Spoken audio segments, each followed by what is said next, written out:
Atas nama Bapa dan Putra dan Roh Kudus, amin. Shalom Aleichem, Messiah. Shalom. Selamat berjumpa kembali saudara dengan saya, Episkop Daniel dari Nikopolis.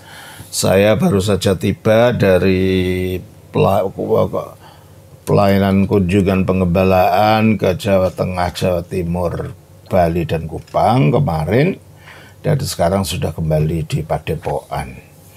Kita akan melanjutkan acara kita, yaitu menjawab pertanyaan-pertanyaan yang saudara kirim kepada saya.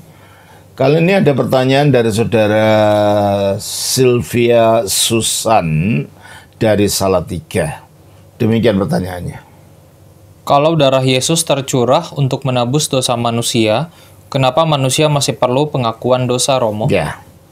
Kalau darah Yesus tercurah bagi dosa manusia, mengapa kita perlu pengakuan dosa? Ada dua di sini, antara dosa dan dosa. Yang pertama, dosa dalam pengertian hamartia. Hamartia itu adalah istilah yang digunakan dalam olahraga panahan pada zaman abad pertama. Kalau kita merentangkan busur dan mengarahkan mata panah ke sasaran yang ada, jika mata panah itu tepat mengenai sasaran, nah orang itu mendapat kemenangan. Tapi kalau jika mata panah itu meleset dari sasaran, dalam bahasa Yunaninya itulah hamartia. Jadi orang itu tidak mendapatkan apa-apa. Nah, jadi dosa dalam arti yang pertama, yaitu meleset dari sasaran, itu berbicara mengenai melesetnya kodrat dan tujuan manusia ketika diciptakan. Dalam arti apa? Kita baca dalam Kejadian pasal 1 ayat yang ke-26. Berfirmanlah Allah, baiklah kita menjadikan manusia menurut gambar dan rupa kita. Itulah tujuan ketika Allah menciptakan manusia. Baiklah kita, maksudnya Tritunggal yang berbicara, Sang Bapa berbicara kepada firman-Nya di dalam rohnya. Baiklah kita menjadikan manusia menurut gambar kita. Karena Allah itu roh. Jadi yang diciptakan menurut gambar Allah di dalam manusia, itu ada di dalam rohnya manusia. Itu ada di dalam perangkat batinnya manusia. Berarti di dalam perangkat batinnya manusia itu ada pola dan sifat yang menyerupai apa yang ada di dalam Allah. Jadi kalau Allah itu kekal, sebenarnya roh itu diciptakan bersama dengan tubuhnya manusia, bukan untuk pisah, bukan untuk mati, tetapi untuk abadi. Jadi asalnya manusia diciptakan untuk abadi, tapi pada akhirnya karena dosa,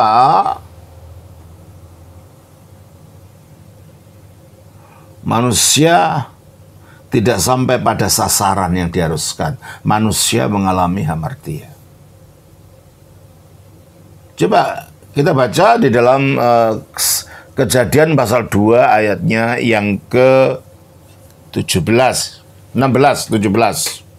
Lalu Tuhan Allah memberi perintah ini kepada manusia, semua pohon dalam taman ini boleh kau makan buahnya dengan bebas. Tetapi pohon pengetahuan tentang yang baik dan yang jahat itu, janganlah kau makan buahnya, sebab pada hari engkau memakannya, pastilah engkau mati. Ya, pada hari engkau memakannya, pastilah engkau mati. Sehingga jikalau manusia tidak pernah makan pohon itu, mereka tidak akan mati, karena mereka tidak memberontak, mereka tidak meleset dari kehendak Allah. Tetapi manusia akhirnya memberontak dengan memakan. Masalahnya ini bukan pohon beracun atau buah ajaib, tidak. Masalahnya ketidaktaatannya ini loh. Ketidaktaatan ini membuat hubungan manusia putus dengan Allah. Coba kita baca di dalam Kejadian pasal 3 ayat 6. Perempuan itu melihat bahwa buah pohon itu baik untuk dimakan dan sedap kelihatannya. Lagi pula pohon itu menarik hati karena memberi pengertian.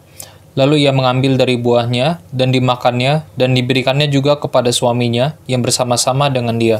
Dan suaminya pun memakannya. Oke. Kalau seandainya suaminya tidak makan, ceritanya jadi lain. Karena ini suaminya yang seharusnya mengendalikan istrinya dalam hal ini, dalam hal berbuat dosa ini.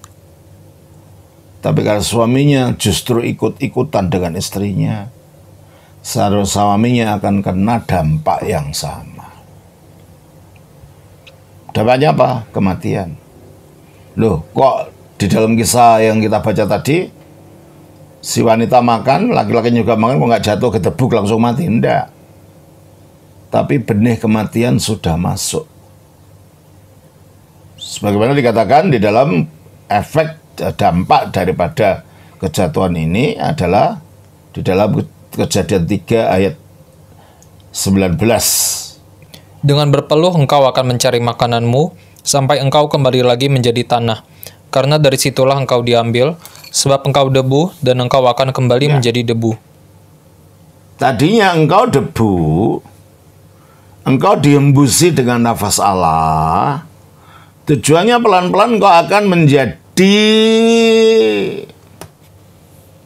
seperti Allah. Menjadi menurut rupa Allah. Yaitu akan hidup abadi.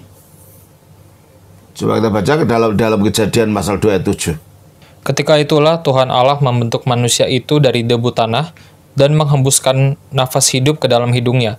Demikianlah manusia itu menjadi makhluk yang hidup. Kalau manusia tidak pernah melanggar, dia menjadi makhluk hidup bukan untuk waktu yang terbatas. Dia akan mengalami hidup abadi. Jadi akibat pemberontakannya ini, akibat ketidaktaatannya ini, manusia akhirnya mengalami kemelesetan hamartia, yaitu kehilangan hidup kekal, kehilangan hidup ilahi. Kita baca di dalam Roma pasal 6 ayat 23. Sebab upah dosa ialah maut. Upah dosa adalah maut. Akibat daripada kemelesetan tadi, akibat dari hamartia tadi, maka manusia sekarang mempunyai benih maut dalam dirinya, yang akhirnya berbuah pada kematiannya secara fisik dan secara rohani. Dan itulah sebabnya dikatakan di dalam Efesus pasal yang keempat, 4 ayat 18. Dan pengertiannya yang gelap, jauh dari hidup persekutuan dengan Allah. Oke. Dalam bahasa aslinya, eskotomeni tidiania ondes. Dengan angan-angannya tergelapkan. Apilotriomeni tisois tutheu. Terasing atau terputus dari hidupnya Allah. Jadi sejak kejatuhan manusia tergelapkan angan-angannya, sehingga pikiran yang dikuasai oleh dosa, dan terpisah dari hidupnya Allah, sehingga di dalam dia tidak ada benih hidup ilahi, benih hidup abadi lagi. Nah, ini kematian yang diterima manusia. Tapi dengan adanya benih kematian di dalam diri manusia, maka diri manusia ini sekarang bersifat kedagingan, dikuasai oleh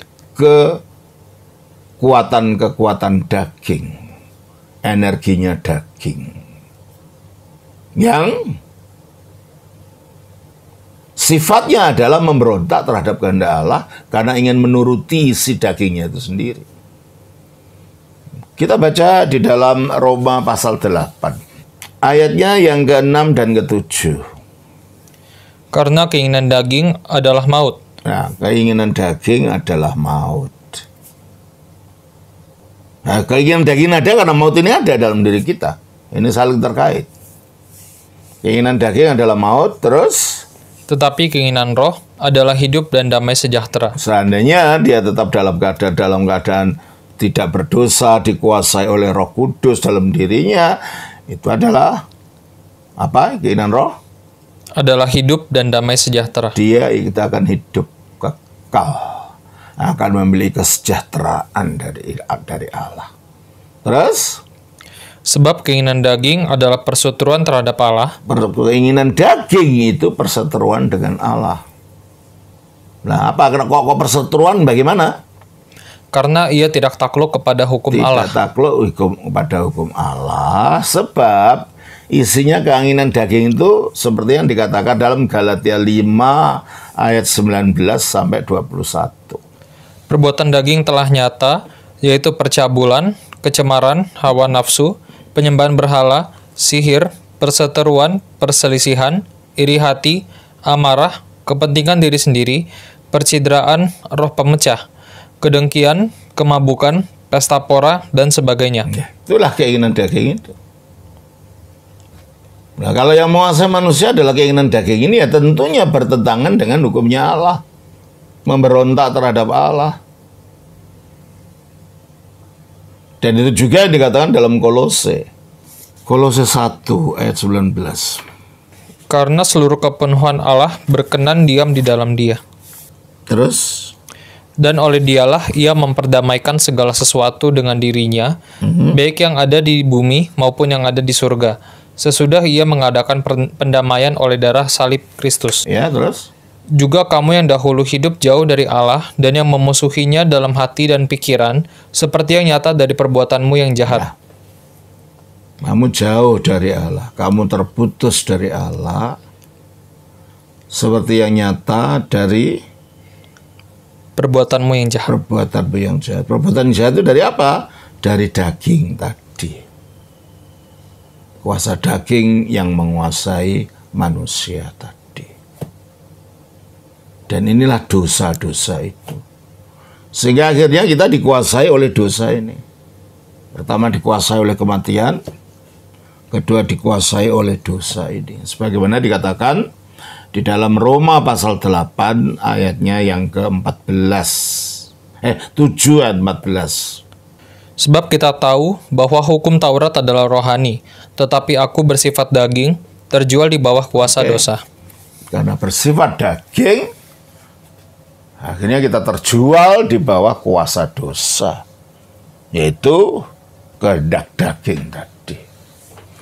Berarti kita meleset daripada tujuan kita diciptakan, kita mengalami hamartia.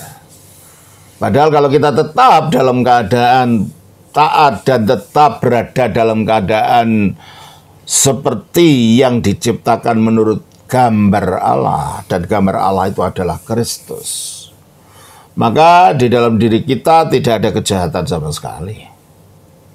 Apapun yang kita lakukan adalah kebaikan, sesuai dengan pola kita sebagai manusia, yaitu pola sebagai gambar Allah tadi. Dan akhirnya karena kita berada dalam daging sekarang, kita mengikuti pola dunia ini, kita mengalami kematian secara rohani, dan akhirnya kita hidup dalam dosa-dosa, dan akhirnya kita dikuasai oleh pola dunia ini. Kita baca dalam Efesus pasal 2 ayat 1 dan 2. Kamu dahulu sudah mati karena pelanggaran-pelanggaran dan dosa-dosamu. Paulus mengatakan pada orang Efesus, kamu dahulu sebelum jadi Kristen, sebelum menerima Kristus, sudah mati. Bukan mati fisik di sini, mati rohani. Nah, mati rohani itu apa? Dia kehilangan hidupnya Allah tadi, dan ketidakmampuan untuk berbuat sesuai dengan kehendak Allah, karena kita sudah dikuasai oleh keinginan daging tadi. Terus kan? Kamu hidup di dalamnya Kamu hidup di dalam keadaan seperti itu. Terus? karena kamu mengikuti jalan dunia ini. Nah, efeknya karena kita sudah bersifat kedagingan, cara hidup kita mengikuti pola dunia ini. Yaitu dunia yang sudah jatuh dengan moral-moralnya yang sudah tidak berkenan kepada Allah. Sebab dunia ini telah dikuasai oleh iblis itu sendiri. 1 Yohanes 5 ayat 19. Kita tahu bahwa kita berasal dari Allah dan seluruh dunia berada di bawah kuasa si jahat. Oke. Seluruh dunia di bawah kontrol daripada si jahat ini. Kembali kepada Efesus 2 tadi. Kamu hidup di dalamnya Kita hidup dalam keinginan dunia ini. Terus? karena kamu mengikuti jalan dunia ini. Ya. Karena kamu mentaati penguasa kerajaan angkasa.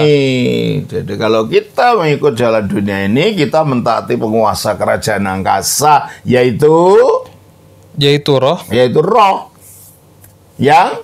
yang sekarang sedang bekerja di antara orang-orang durhaka. itulah iblis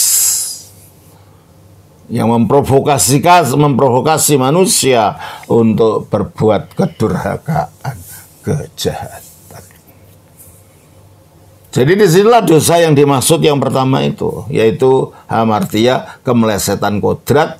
Kita berada di bawah kuasa kematian, kita berada di bawah kuasa dosa, kita berada di bawah kuasa iblis. Jadi kita tergadaikan dengan semuanya ini. Dan kita tidak dapat melepaskan diri kita dalam dari keadaan tergadai ini, kecuali ada yang menebus.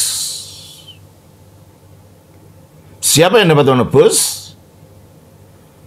Yang dapat menebus adalah dia yang sama sekali tidak ada dosanya, tidak punya dosa.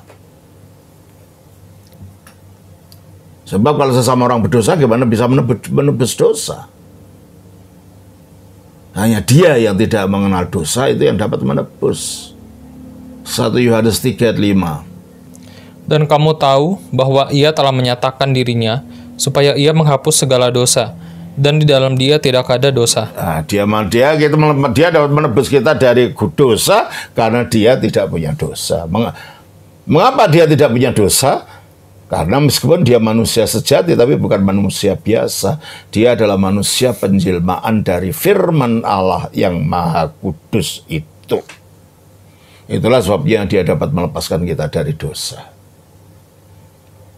Kodrat kemanusiaan kita yang dilepaskan dari kuasa dosa, itulah namanya penebusan dari dosa. Bukan hanya itu saja, kita juga harus dilepaskan dari iblis. Yang dapat melepaskan dari iblis itu siapa? Dia yang telah mengalahkan iblis. 1 Yohanes 3 ayat 8. Barang siapa yang tetap berbuat dosa, berasal dari iblis. Sebab iblis berbuat dosa dari mulanya. Untuk inilah anak Allah menyatakan dirinya, yaitu supaya ia membinasakan perbuatan-perbuatan iblis itu. Perbuatan iblis ini dibinasakan melalui apa? Melalui kematiannya. Melalui penguburannya.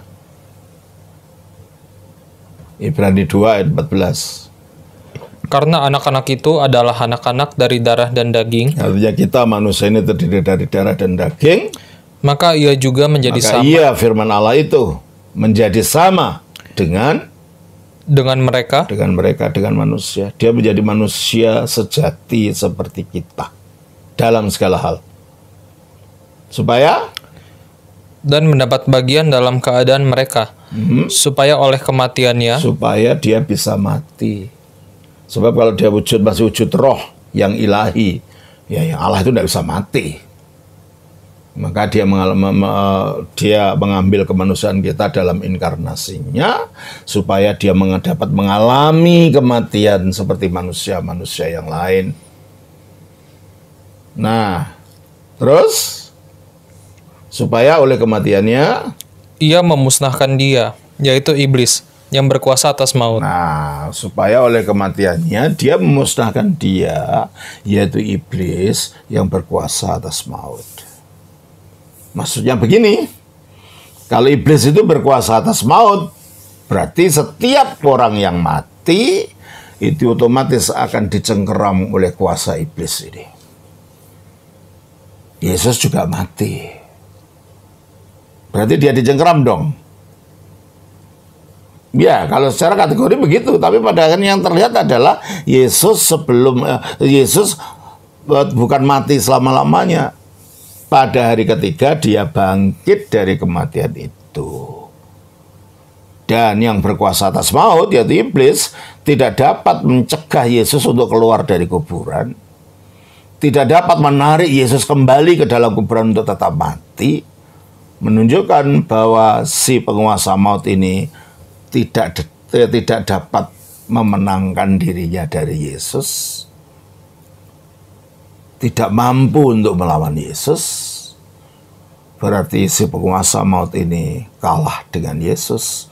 Dengan demikian Yesus mengalahkan kematian itu, melepaskan kemanusiaan kita yang dipakainya itu lepas dari maut. Jadi kemanusiaan kita yang dikuasai oleh maut ini dilepaskan dari maut. Itulah kita ditebus dari kematian itu. Yang terakhir, kematian. Tentu saja kalau Yesus dikubur, ya matilah dia. Tapi pada hari ketiga dia bangkit. Dan dikatakan dalam Roma 6 ayat 9. Karena kita tahu bahwa Kristus sesudah ia bangkit dari antara orang mati, tidak mati lagi. Maut tidak berkuasa lagi atas dia. Maut tidak berkuasa lagi atas dia. Melalui baptisan, kita menyatu dengan kematian Kristus yang mengalahkan dosa, sehingga kita menerima pengampunan dosa. Dosa-dosa kita yang kita lakukan sebelum kenal Kristus itu dihapus. Kita baca di dalam Kisah Rasul 2 ayat yang ke-38. Jawab Petrus kepada mereka, bertobatlah dan hendaklah kamu masing-masing memberi dirimu dibaptis dalam nama Yesus Kristus untuk pengampunan dosamu. Untuk pengampunan dosa. Dosa-dosa yang lalu sudah dilupakan. Dan dengan pembaptisan itu kita disatukan dengan kematian Kristus, penguburan Kristus. Yang melalui penguburannya itu dia mengalahkan iblis. Berarti kita pun dilepaskan dari kekuasaan iblis atas kita. Kolose 1 ayat 13. Ia telah melepaskan kita dari kuasa kegelapan dan memindahkan kita ke dalam kerajaan anaknya yang kekasih. Itulah namanya penebusan itu. Pelepasan dari dosa, pelepasan dari kematian, pelepasan dari iblis. Sehingga dengan demikian, dengan kita percaya pada Yesus melalui penyatuan kita dengan kehidupan kekalnya, kita sekarang memiliki hidup kekal di dalam diri kita. Dan hidup kekal itu ada di dalam kita, dalam wujud benih, belum dalam wujud buah yang ranum. 1 Yohanes 3 ayat 9. Setiap orang yang lahir dari Allah tidak berbuat dosa lagi, sebab benih ilahi tetap ada di dalam dia. Benih ilahi tetap ada pada dirinya. Nah, karena ini masih benih harus bertumbuh. Dan meskipun secara kategori kematian itu telah dikalahkan dalam kita telah ditebus dari kematian itu. Kita telah ditebus dari iblis itu. Kita telah ditebus dari dosa itu. Tetapi ini baru berwujud posisi, bukan realisasi. Karena kalau realisasinya nanti waktu Yesus datang, ketika kita sudah dilepaskan dari maut dan dibangkitkan. Nah, kita belum dibangkitkan dalam arti tubuh kita sudah tidak bisa mati lagi. Berarti kalau gitu sekarang antara benih baru yang ditanamkan dan kodrat lama yang masih harus mati, terjadi peperangan. Jadi antara manusia baru, yaitu manusia yang berasal dari Kristus, dan manusia lama yang seharusnya sudah mati tapi realitanya belum. Terjadi peperangan. 1 Petrus pasal 2 ayat 11. Saudara-saudaraku yang kekasih, aku menasihati kamu supaya sebagai pendatang dan perantau. Kita ini pendatang di dunia dan perantau. Kita tidak bisa tinggal selamanya di dunia ini. Pada suatu saat kita harus tinggalkan dunia ini. Dan sebagai pendatang dan perantau, apa? Kamu menjauhkan diri dari keinginan-keinginan daging yang berjuang melawan jiwa. Nah, keinginan-keinginan daging itulah manusia lama itu tadi. Jiwa di sini berbicara tentang manusia baru, benih ilahi yang baru ditanamkan oleh iman yang kita alami melalui baptisan. Di situ terjadi peperangan. Nah, dalam perangan itu kita bisa jatuh dan kita bisa bangun. Maka ada peringatan 1 Korintus pasal yang ke-10 ayat 12. Sebab itu siapa yang menyangka bahwa ia teguh berdiri, hati-hatilah supaya ia jangan jatuh. Jadi kejatuhan itu masih mungkin. Tapi kita harus bangkit lagi. Nah, dalam kejatuhan inilah kita berbicara tentang dosa dalam arti yang kedua, yaitu pelanggaran moral, kejatuhan secara moral. Hal yang tadi, dosa hamartia dalam arti kemelesetan kodrat. Nah, pertanyaanmu tadi, kalau darah Yesus tercurah untuk menebus dosa manusia, itu yang pertama. Tercurah untuk melepaskan kita dari kuasa dosa, iblis, dan maut. Terus? kenapa manusia masih perlu pengakuan dosa, Romo? Itu yang kedua.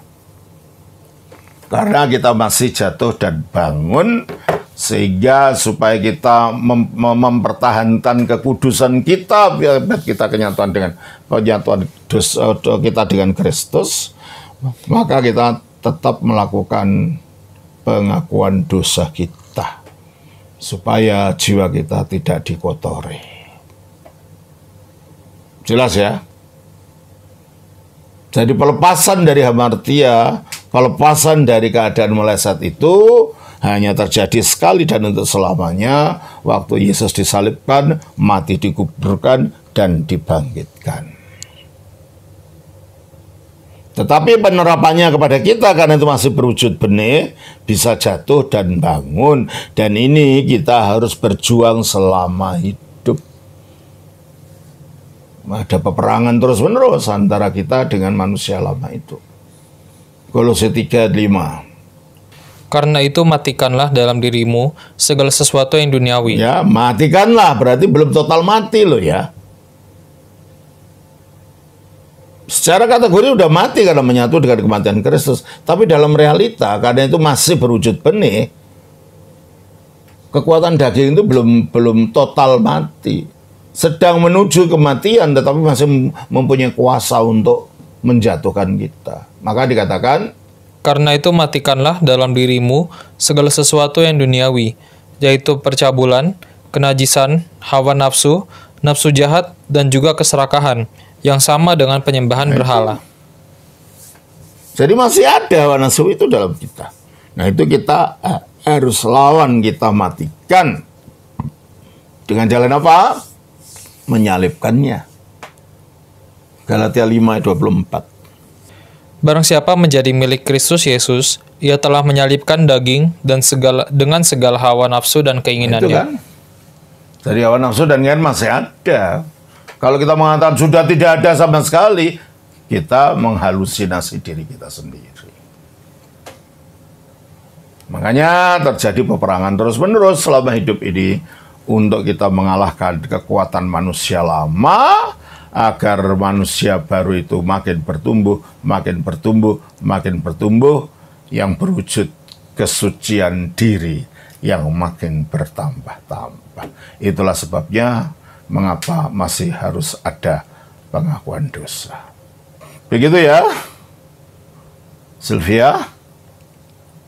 Jawaban dari Romaji saat ini kiranya itu menjadi berkat. Kemuliaan bagi Sang Bapa, Sang Putra, Sang Roh Kudus. Amin.